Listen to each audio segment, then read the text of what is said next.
Good morning and welcome to the NBA Daily for October 30th, 2024. Coming up, we get our first look at the Warriors without Steph Curry. Jon Krawczynski comes on and talks to us about the Wolves after their loss to the Mavs. And then Zena and I dip into a little bit of a mailbag. Good morning, everybody. Good morning, Zena. Welcome back to the NBA Daily. Hope you guys are doing well. We got our first chance to see the Warriors after Steph Curry's injury. And lucky for us, Zena, you were in the building. How was it? I was expecting this to be some kind of a blowout because the Pelicans, this isn't a bad basketball team. And yet the Warriors just stifling defense. I'm assuming the fans were pleasantly surprised. Oh, everyone was pleasantly surprised.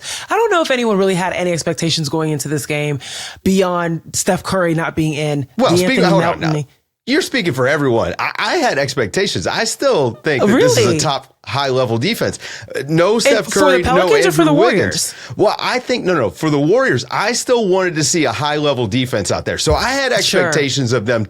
Now, I didn't think they were going to score, though, Zena. So to that point, maybe my expectations were too low. Well, the expectations on the defensive end definitely lived up. Warriors forcing 24 turnovers for 34 points. I'm actually looking at the box score. I just shut down the arena, literally just leaving a few minutes ago. It was an unreal game, especially when you consider the fact that the Warriors were down 34-17 in the first quarter. Everything in terms of questions or concerns that people had without a Steph Curry, without a DeAnthony Melton, without an Andrew Wiggins, people that provided spacing, people that provided point of attack defense, people that provided ball handling. When you consider the turnovers that the Warriors had last game against the Clippers, these were all valid concerns. And the first quarter did not help to assuage any of those. And then second quarter, guess what happens? A Lindy Waters III, folks. If you're not familiar with his game, he lets you know tonight. Favorite quote, Dave. Favorite quote from the night. Lindy Waters saying he's always got that strap on him. He wakes up capable of shooting whether he plays or not. This man knows his talent and he put it on display tonight. I mean, he was the reason that, in my opinion, that things shifted in the second quarter. First play, he comes out, shoots a three, doesn't make it. But I like the confidence with which he took it, and I knew he was going to take more. He ends up getting a charge, and then on the very next play, takes a three in transition. Boom. Watershed. And I say that with Is that what we're saying? Okay, it was a watershed moment. He was Lindy Bridge over troubled waters in this game for the Warriors. Look, 21 off the bench. He was plus 26, 3 of 7 from 3, 8 rebounds, 4 assists. Every single time you looked up, Lindy Waters was doing something, making something happen. I mean, this guy looks great. I can't wait for Steph Curry to get to play with Lindy Waters now. I mean, this is like a real guard option for them off the bench. He's got handle, he can really shoot it. We got to talk about Jonathan Kuminga a little bit. Yeah, we do. Steve Kerr electing to bring him off the bench. I think, look, this is a lineup change, not a benching. Number one, they, no Wiggins, no Steph. They had to get some shooting out there. They moved Hield into the starting lineup. That's exactly what Steve said.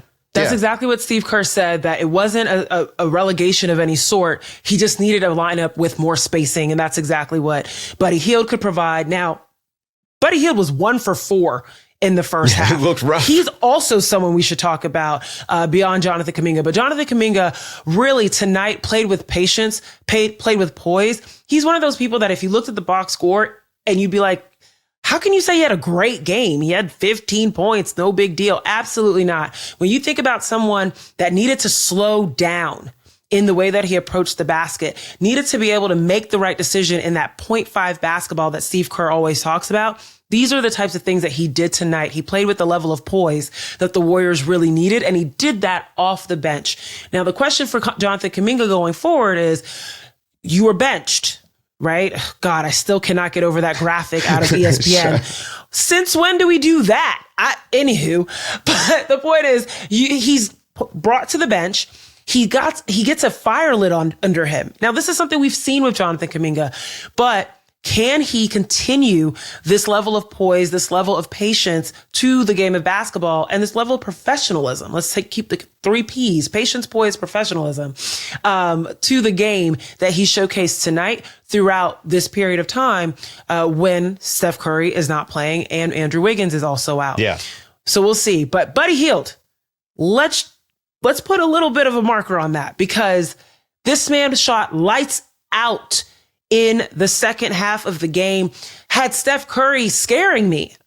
Don't re-injure Steph Curry from how much he was jumping up and down on the bench, just so excited to see his teammate go off, especially when he struggled in the first half and struggled last game when the Clippers put lockdown D on him. He was another a big bright spot in the way that the Warriors showcased their depth tonight. Yeah. A lot of people had questions about this depth. Is it real? Is there quality to the quantity? And it was absolutely on display today. Yeah. And I believe in the depth, but I didn't know if I could believe in it without Steph. And then, you throw in no DeAnthony Melton, no Wiggins, and man, that's pretty tough. Speaking of lacking depth, the Denver Nuggets had to play a back-to-back after they had their overtime game Monday night. So Tuesday night, they get another overtime game because that's just what they do now. So they're in Brooklyn. Brooklyn already beat Milwaukee on the season. And I'm thinking, okay, we got Cam Thomas. Is he the giant killer now? And look, it was close, but this is yet another game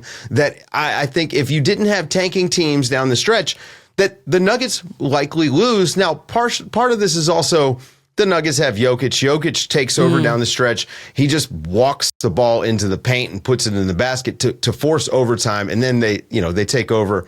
Jamal Murray wound up getting, like 24 points. I do think that the Nuggets starters looked better in this game, Zena. But again, the lack of depth, it shouldn't be a struggle against a team like Brooklyn.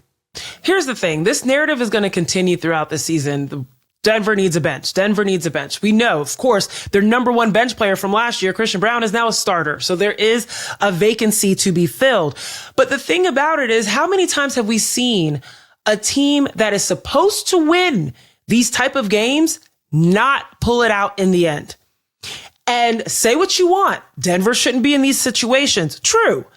But there is something to be said about the caliber of a team that is able to get in these situations, had to come back against the Brooklyn Nets and still pull out the win. And you know what the difference is? You just said it in the reference of Cam Thomas, the giant. The giant, Nikola Jokic, is a person that will not take, he won't take no for an answer.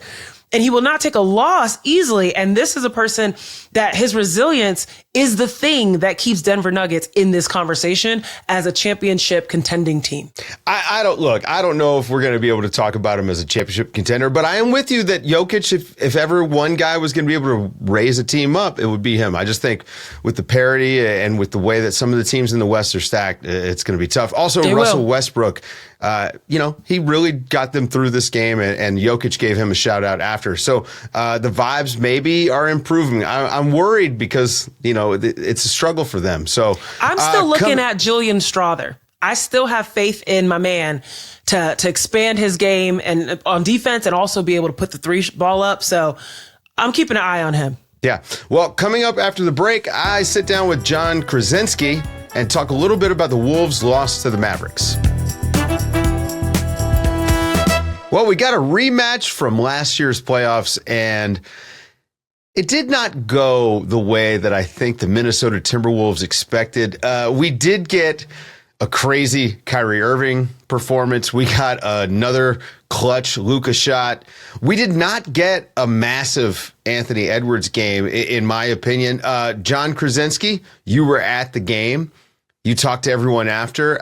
Do you disagree with me on this Anthony Edwards thing? Well, I mean, 24 hell of a points. start. Yeah. Hell of a start. It was just an interesting way it played out, because he has 24 in the first quarter and you're thinking, holy cow, here comes Ant. And here, this is the Ant they were missing in the Western Conference Finals last year.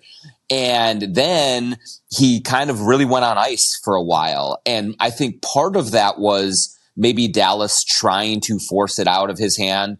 Part of it was Julius Randle started to hit some shots. Naz Reid got going, and Ant, I think, deferred a little bit too much at points. But I think really ultimately what it comes down to is the larger theme of these first 4 games for the Timberwolves is that they're still getting to know each other. And you can just feel that the synergy isn't quite there, that chemistry isn't there on both ends of the floor. And I do think that a team that is more connected probably finds a way to extend the Ant heater better than they did in the in the first quarter. And so I just think that it's still a group that's searching for an overall feel for the game, just with the changes that were made to this team and trying to figure that out. Yeah, I mean, he went 19 game minutes without scoring. I mean, I don't even know if he took a shot in the second quarter. Like it was crazy.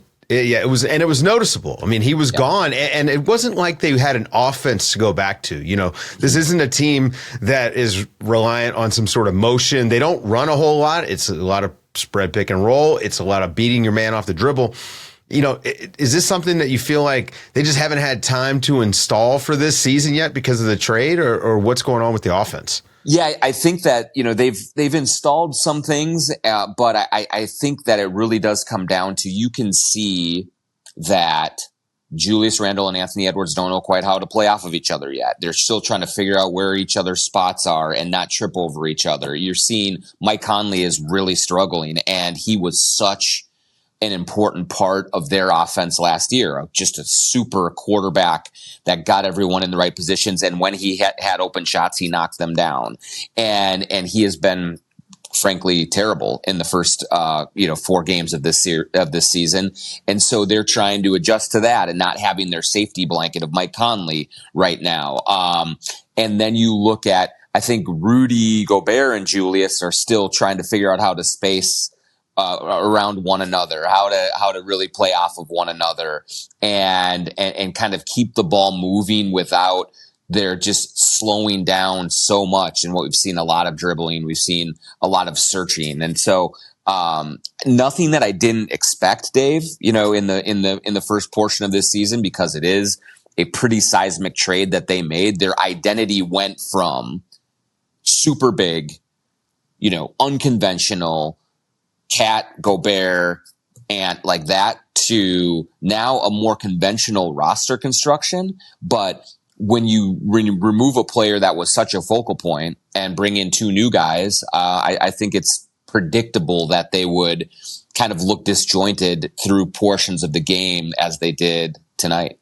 Yeah. How do you feel about the increase in 3-point volume for them? I mean, they are getting up more threes, at least with those guys out there. Yeah, I think that is definitely by design. You know, they shot 39 threes tonight. I think coming into this game, 50% of their shots overall were 3-pointers, and I think that's 3rd most in the NBA. And so that is something that they had been behind the curve on for a lot of years, quite frankly. And one of the things that they figured out coming out of the Dallas series in the Western Conference Finals last year was, look, we have this number 1 defense and it's great, but we have to find a way to score with teams that just can figure out our defense. That's what Luka and Kyrie did to them in the Western Conference Finals. And in some ways, they did that tonight, Dave. I mean, you know, they hit 19 threes, they shot 51% overall, but it was transition defense and it was turnovers, 20 turnovers that really kind of killed them, and 9 missed free throws in a game you lose by 6. You're kicking yourself for that. Yeah, it's rough. And especially, I mean, Luka, you know, had a little calf thing or something in this game, and you think maybe this is an opportunity to get a win that you know, would maybe be a big boost to the chemistry of the team. I will say for Randle, you know, offensively, he's being productive. I mean, he's getting guys involved. He's always making, you know, he looks like he's looking to pass. He had a moment in the game last night where, you know, he had a post up, and you're so used to seeing him just try to bully up a shot, but he finds DiVincenzo in the corner for a 3. So, you know, there are positive signs there, but I'm glad you brought up the defense, because the defense is what they, you know, hang their hat on. That's the thing that got them, you know, as far as they went last year. But the defense has fallen off some this year. And a lot of that is the bench. The Naz Reid, Julius Randle minutes with those 2, it's double big. That's rough. But the other thing is, Mike Conley and Joe Ingles are old. Now, Joe Ingles only played 4 minutes in the game, but Mike Conley's up there over 20 minutes a night. And I think that his lack of foot speed, lack of size on defense really shows up. And for the Wolves, they close with Nickeil Alexander-Walker in this game. I mean, is that a sign that maybe they're, I'm not saying they're going to bench Mike Conley. Yeah. But it does feel like there's a little bit of a shift as far as the rotation goes to sort of feature Nickeil Alexander-Walker a little bit more. Yeah, I think so. And credit to Chris Finch for that, because Mike is so important, or has been so important, and that's a hard thing to do. You're never going to hear Chris Finch say he doesn't believe in Mike Conley or doesn't trust him. He's got too much credibility that he's built up here since he came in the trade a year and a half ago from Utah, and he's done so many good things for this team. But right now, they are trying to go about this season with by limiting his minutes, keeping him fresh for the playoffs, and what that could mean in addition to if he's struggling as he is right now. But there could just be natural times where they're going to rest him more. He played 76 games last year. He's not going to play that many this year. And so they have to find out ways to get by without him, especially when he's not at his best. And I think Nickeil Alexander-Walker has played really well all season long, especially on the defensive side. You said it, like, Dave. I mean, they were hunting Mike Conley tonight, as they should. I mean, Luka and Kyrie are merciless when it comes to finding mismatches and exploiting them. And so when you have Mike struggling the way that he is, Joe Ingles only played 4 minutes. They lost those minutes by 7 points, and in a 6-point loss. Like, these are decisions that Chris Finch is going to have to make kind of as this thing goes forward. I think he's going to give them more time. He wants to be able to trust these veterans, but you have Nickeil over there. You have Rob Dillingham over there. You have Terrence Shannon. You have Josh Minott. You have young options. So if Mike Conley and Joe Ingles are playing poorly, like, you can throw the young guys in and see if they can at least give you a rebound. Say. That's easy but to it's really say, hard John. to do. You're right. That's right. It's really hard to do when you're the coach of the team. Quickly, before, I know you got to go. It's been a week since the season started. Just put a grade on how you feel like the first week of the season went for the Timberwolves. Yeah, I mean, I think I would say a B-, just in terms of, I expected it to be a little jagged to start this, and it has. They had a great win in Sacramento, beat Toronto, the zombie Raptors at home, and did fine with that. But then the Lakers loss was a bad loss because they just didn't play well. And then tonight, or the game against Dallas, I thought it was there to be had for them, if not for all of the mistakes, and if not for kind of these defensive struggles. And so, I think that everyone around here expected sort of a sluggish start, and the anticipation is that eventually these things will click into place and they'll get on a roll. And I haven't seen anything to give me any concern. I don't think this is like Denver or like a few other teams that look like, ooh, there's some real issues. Yeah. I just think maybe New York. Maybe New York. I mean, maybe New York, right? Yeah, I think this is just going to take a little time. And I really believe that they have the pieces here that will fall into place. But right now they're going through it, and they're searching for it, and they're trying to figure it out. Yeah, man, they were in this game. I mean, again, I'm being a little hard on Ant for the game he had, but you can't disappear for 20 minutes of the game. I mean, he's just too important. Jon Krawczynski, too important for us at The Athletic. By the way, second appearance. You're leading the league right now in appearances on the NBA Daily, so thank you for showing back up. After the break, Zena and I are going to answer some mailbag questions.